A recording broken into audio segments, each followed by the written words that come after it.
भारताचं चंद्रयान-3 चंद्राच्या दक्षिण ध्रुवावरती यशस्वीरित्या उतरलं आणि संपूर्ण भारतातच नव्हे तर जगभरातच एक आनंदाची लाट उसळली. जगभरात असं मी शब्द म्हणायचं कारण असं की सगळ्या देशांमधून हा पहिला देश आहे आपला भारत देश की ज्याचं एखादं यान चंद्राच्या त्या भागावरती की जो भाग कधी पृथ्वीला सामोरा नसतो असा जो दक्षिण भाग आहे चंद्राचा त्या ध्रुवावरती ते पोहोचलं. नेमकं हे चंद्रयान त्या ठिकाणी उतरायच्या आधी प्रकाश राज हे जे दक्षिणेतले अभिनेते आहेत आणि मोदी द्वेषाने भाजप द्वेषाची कावीळ ज्यांना झालेली आहे त्यांनी एक अतिशय घाणेरडं अभद्र असं ट्विट केलेलं होतं. चंद्रावरती एक चहावाला दाखवला होता, मल्लू चायवाला ऑन द मून असं काहीतरी ते ट्विट आहे, उपलब्ध आहे, जरूर तुम्ही बघा. आता एक लक्षात घ्या की वारंवार 2014 पासूनची गोष्ट आहे. हे सगळे लेब्रांडू ज्या पद्धतीचा घाणेरडा प्रचार करतात आणि तो त्यांच्यावरती उलटत आलेला आहे. आधी चायवाला म्हणून झालं, त्या सगळ्याची एवढं मोठं सगळं महाभारत झालं, चौकीदार चोर आहे म्हणून झालं. आता बरं खरं तर हा सगळा विषय शास्त्रज्ञांशी निगडीत होता. जर तुम्हाला आता टीका करायची आहे म्हणजे तुम्ही जी पद्धतीने टीका करतात की जेव्हा ह्या चंद्रयान-2ची मोहीम अयशस्वी ठरली होती, अर्धवट ठरली होती, तेव्हा हे सगळे लोक टीका करत होते कोणावरती, तेव्हा मोदीवरती. तेव्हा हे असं नाही म्हणले की शास्त्रज्ञांवरती टीका करणार. आणि आता यशस्वी झाल्याच्या नंतर मोदीवर टीका तशीच आहे. शास्त्रज्ञांचं यश आहे किंवा इस्रोचं अभिनंदन ते तर करायलाच पाहिजे सगळ्यांनी. इतकंच नाही, तथाकथित हे सगळे जे महान विचारवंत लेब्रांडू डावे आहेत, नावं घेत नाही मी आता सगळ्यांचे, नेहरूंचं अभिनंदन. कारण की नेहरूंनी कशी ती विज्ञान संशोधनाची सुरुवात केली होती भारतातली. म्हणजे इतके हे नतद्रष्ट आहेत की गेले 1000 वर्षांपासून भारतामध्ये खगोलशास्त्राचा अभ्यास, त्याच्यावरचं सगळं गणिती पद्धतीनं त्याची सगळी मांडणी करणे, लिहून ठेवणे, आपल्याकडं ग्रंथ उपलब्ध आहेत. म्हणजे आपल्याकडं किमान 2-1000 वर्षापूर्वीपासूनची ह्याची जी सगळी काय संशोधनाची पद्धत भारतात चालू आहे प्राचीन, ह्याचे सगळ्याचे पुरावे उपलब्ध आहेत. असं असताना सुद्धा हे काय म्हणणार की आधुनिक विज्ञानाचे भारताचेच स्वातंत्र्य झाले पहिले पंतप्रधान नेहरू असल्यामुळे स्वाभाविकपणे सगळ्याच संस्था नेहरूंच्या काळात सुरू झाल्या, ह्याच्यामध्ये वेगळं काही नाही. नेहरूंचं श्रेय नक्कीच आहे, पण 9-10 वर्ष झाल्याच्या नंतर सुद्धा या नवीन शासनाला तुम्ही त्याचं श्रेय द्यायला तयार नाहीत. श्रेय नका देऊ एक वेळ, पण तुम्ही ज्या अभद्र पद्धतीची टीका करता, गलिच्छ पद्धतीनं बोलता आणि ह्या अशा मंगल प्रसंगी, खरं तर हे यश फक्त भारताचं नाहीये, भारतीय शास्त्रज्ञाचं नाही, सगळ्या जगभरामध्ये मिळून शास्त्रज्ञांनी इतक्या वर्षांपासून जे सगळी प्रगती केलेली आहे त्याच्यामध्ये चंद्राच्या या बाजूला कोणी पोहोचलेलं नव्हतं, ते आपण पोहोचलो. हे सगळ्या अर्थाने सगळ्या जगाचंच यश आहे, जगातल्या शास्त्रज्ञांचं. कणाकणाने आणि क्षणाक्षणाने हे पुढे जात राहतं असं आपल्याकडे म्हटलं गेलेलं आहे. जसं वेद हे अपौरुषेय म्हटलं गेलेलं आहे, तसं विज्ञान हे पण अपौरुषेय आहे. म्हणजे एका कोणा माणसामुळं घडलेलं नाहीये, ते सगळ्यांचे मिळून प्रयत्न त्याला कारणीभूत ठरतात. आताही इस्रोचं जे वर्षानुवर्षाचं नियोजन आहे त्या सगळ्यामध्ये त्या तात्कालीन सरकारचा फार तर वाटा इतका असू शकतो की त्यांनी काही गोष्टींसाठी आडकाठी नाही आणली.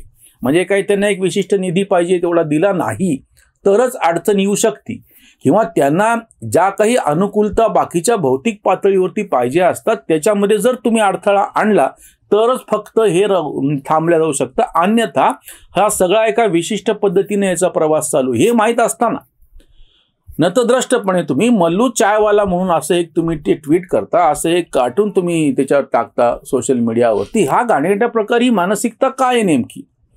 2 मुद्दे मी तुम्हाला आवर्जून सांगतो या चंद्रयानच्या निमित्ताने. एक तर भारतीय सेना, स्वातंत्र्योत्तर भारतामध्ये सगळ्या जगभरामध्ये जो सैन्याची शक्ती, सैन्यात काम करणाऱ्यांची प्रतिभा, त्यांचे सगळ्यांचं नियोजन, ह्या सगळ्याच्या बाबतीत कधीही शंका घेतल्या गेलेली नाहीये. सरकार कुठलंही असो, सरकारी पातळीवरचे निर्णय चुकलेले, जसं नेहरूंच्या काळामध्ये चीनच्या बाबतीमध्ये घडलेलं होतं तसं. पण प्रत्यक्ष सेनेची जी काही सगळी कारकीर्द राहिलेली आहे ती उज्ज्वल राहिलेली आहे भारतातली. त्याच पद्धतीनं भारतीय शास्त्रज्ञ. तिसरा अजून एक कलेचा मुद्दा आहे, पण तो थोडासा वेगळा. म्हणजे भारतीय शास्त्रज्ञ आणि भारतीय सैन्य व्यवस्था या दोन्हींच्या बाबतीमध्ये सातत्यानं सरकार आली, सरकार गेली, एक नेता होता तो गेला, दुसरा आला, एकाची कारकीर्द संपली, काही कोणी अमर नसतं. नेहरू काही अमर नव्हते आणि मोदी काही अमर नाही आहेत.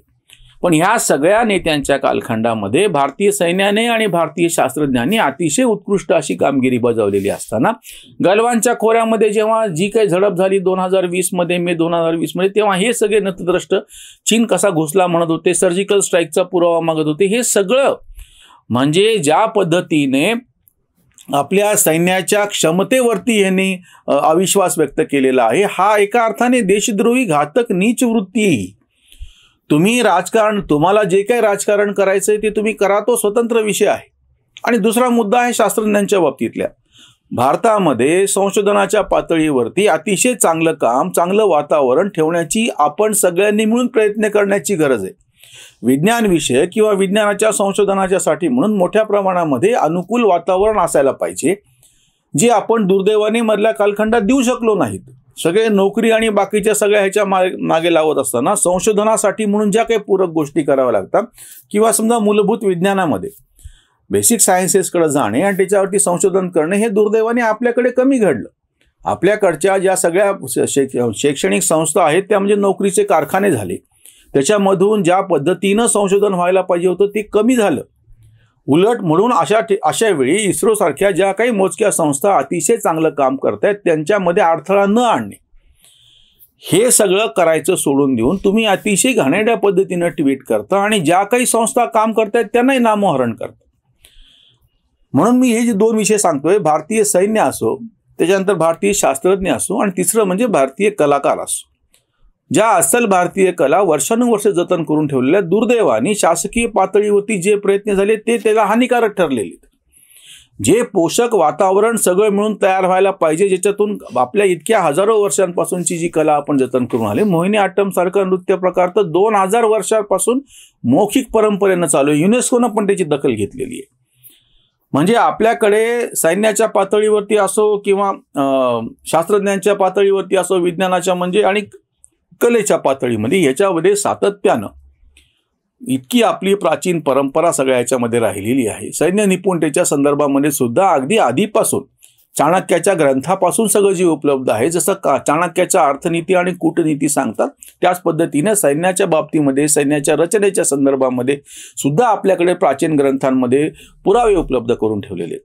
किंवा अभ्यासाच्या बाबतीत मृग पक्षीशास्त्र, हंसदेव ह्या जैन मुनींचं ग्रंथ प्रसिद्ध आहे. हे सगळं माहीत असताना, हे सगळे आपल्याकडे परंपरा असताना, तुम्ही एक तर पहिली गोष्ट म्हणजे आता अभिनंदन, तुम्हाला मोदीचं करायचं नाही गोष्ट वेगळी, तुम्ही फक्त स्वच्छपणे इस्रोचं करा आणि सोडून द्या विषय. जर तुम्हाला मोदीचं अभिनंदन करायचं नाही, अभद्र टिप्पणी करायची, तर मग तुम्ही कुठल्या तोंडानं तिकडे नेहरूंचं तुम्ही अभिनंदन करता? जर तुम्हाला याच्यापासून राजकारणी दूरच ठेवायची, चांगली गोष्ट ठेवा, मग शास्त्रज्ञांच्याच बाबतीत बोला आणि तेही पुन्हा आधुनिक भारतातलेच म्हणून नाही. म्हणून मी म्हटलं की जुनं तुम्हाला मी उदाहरण देतो, कणादसारखे ऋषींचा असो किंवा हंसदेवाच्या मृग पक्षी शास्त्राचा असो, ज्यांनी कोणी जो अभ्यास उपलब्ध आहे आजही ज्याला जगन्मान्यता आहे, असं आपल्याकडचे विज्ञान विषयक जे सगळे जुने पुरावे त्यांचं अभिनंदन करा ना. मग तेव्हापासून करा एक. आणि दुसरी गोष्ट, जर तुम्हाला असं वाटत असेल की नेहरूंचं अभिनंदन आता करायला पाहिजे, जे निश्चितच केलं पाहिजे, त्याच्यात काही वाद नाही, मग तुम्हाला मग आताच्या पंतप्रधानाचं पण करावं लागेल. ज्या दृष्टिकोनातून तुम्हाला नेहरूंचं अभिनंदन करायचंय त्या दृष्टिकोनातून मग तुम्हाला आता जे पंतप्रधानाचं करावं लागेल.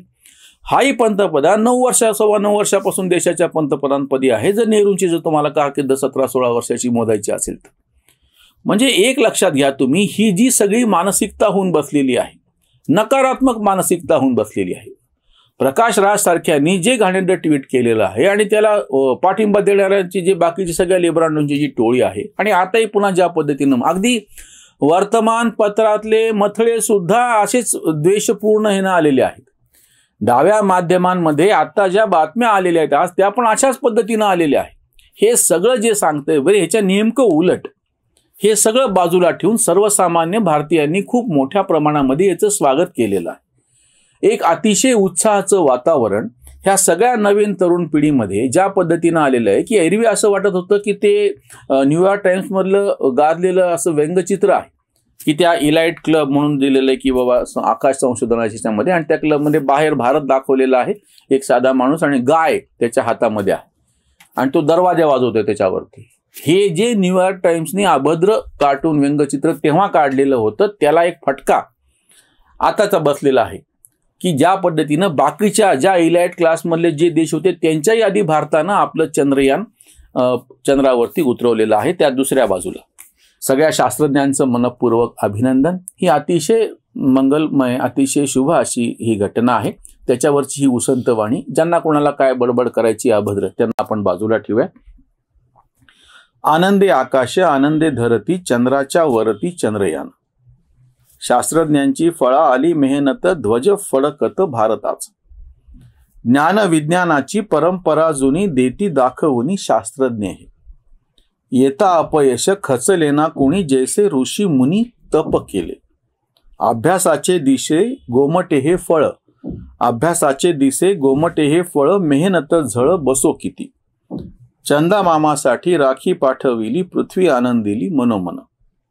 कांत उज्ज्वल ही भविष्याची दिशा, कांत उज्ज्वल ही भविष्याची दिशा, चंद्रयाने आशा जागविली, चंद्रयाने आशा जागविली. या चंद्रयान मोहिमेमुळे एक मोठ्या प्रमाणामध्ये अवकाश संशोधनाची पुढची जी सगळी दिशा आहे त्याच्या बाबतीत एक मोठी आशा निर्माण झालेली आहे. दुसरं एक जी मला सकारात्मक आणि वेगळी अशी गोष्ट वाटते ती की नवीन जी पिढी आहे त्यांच्यासमोर विज्ञानविषयक संशोधनाचं पण एक आकर्षण यामुळे निर्माण होऊ शकतं. आणि ज्यांचं कोणा याच्याकडे कल आहे, ज्यांची कोणाची ती मूलभूत वृत्ती आहे संशोधन करायची, त्यांनाही प्रोत्साहन मिळू शकेल. आणि नवीन भावी शास्त्रज्ञ या सगळ्या घटनेपासून प्रेरणा घेऊन स्वतःचा विकास आणि सोबतच देशाचा, जगाचा विकास करू शकतील अशी आशा वाटते. परत एकदा भारतीय शास्त्रज्ञांचं मनपूर्वक अभिनंदन. सर्व भारतीयांना आणि सगळ्या जगाच्याच वतीनं तुम्ही हे मोठं काम केलेलं आहे. तुमचं मनपूर्वक धन्यवाद. इथेच थांबूयात. धन्यवाद.